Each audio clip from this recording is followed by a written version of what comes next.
അടുത്ത ഒരു പുതിയ ഒരു വാണം വന്നിട്ടുണ്ട്. ഈശ്വര, ഇതൊക്കെ എന്റെ തലയിലാവൂലോ. മറ്റാരുമല്ല, ഈ അഖിൽ മാരാർ എന്ന് പറയുന്ന ഒരാള്. ലുക്ക് സുഹൃത്തുക്കളെ, ആത്മപ്രശംസ ആത്മഹത്യയേക്കാൾ ചീപ്പാണെന്ന് എനിക്കറിയാം. എന്നാലും ചില സത്യങ്ങൾ വിളിച്ചു പറയാതിരിക്കാൻ എനിക്ക് സാധിക്കില്ല. ഇന്ത്യ ഇവിടുത്തെ ജലം കൊടുക്കത്തില്ല എന്ന് പറഞ്ഞ് നയതന്ത്രപരമായ തീരുമാനം എടുത്തു. അവൻ പേടിച്ചോ? അവൻ കൂടെ പേടിച്ചു. വിവരവും വിവേകവും ഇല്ലാത്തവനാണേ. അതെനിക്ക് മനസ്സിലായിരിക്കണു. ഇന്ത്യ കാണിച്ച മറ്റൊരു ഏറ്റവും വലിയ ചതിയാണ് ബലൂചിസ്ഥാനിലെ പാവങ്ങളോട്.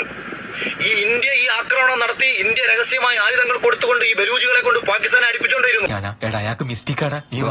അതാണ് ഞങ്ങളുടെ കുടുംബത്തിന്റെ മഹിമ.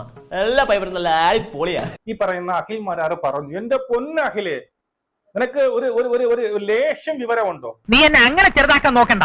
സീരിയസ് ആയിട്ടുള്ള ഒരു അലിഗേഷൻ ആണ്. BLAക്ക് ബലൂച്ച് ലിബറേഷൻ ആർമിക്ക് ഇന്ത്യ എന്ത് ചെയ്യുന്നുണ്ട്, ഇന്ത്യ ഫണ്ട് ചെയ്യുന്നു എന്നുള്ളത്. അത് സത്യമാണെന്നാണ് ഇന്ന് ഇവിടെ ഈ അഖിൽ മാരാർ, ഈ 5 പൈസയുടെ വിവരമില്ലാത്ത ഈ പേങ്ങ വന്നിരുന്ന് പറഞ്ഞിരിക്കുന്നത്. ഈ പാകിസ്ഥാനുമായിട്ട് ബലൂചിസ്ഥാൻ അവിടെ കിടന്ന് അടി കൂടുന്നത് എല്ലാത്തിനും കാരണം ഇന്ത്യയാണെന്ന് നീ പറയുകയാണ്. നിനക്ക് എന്ത് പ്രൂഫിലാണ് നീ ഇത് പറഞ്ഞത്? നമ്മുടെ നാട്ടിൽ ചവിട്ടി നിന്നുകൊണ്ട്, നമ്മുടെ ഇന്ത്യയിൽ നിന്നുകൊണ്ട് ഇന്ത്യക്കെതിരെ സംസാരിക്കണം. നന്നായിട്ടുണ്ട്.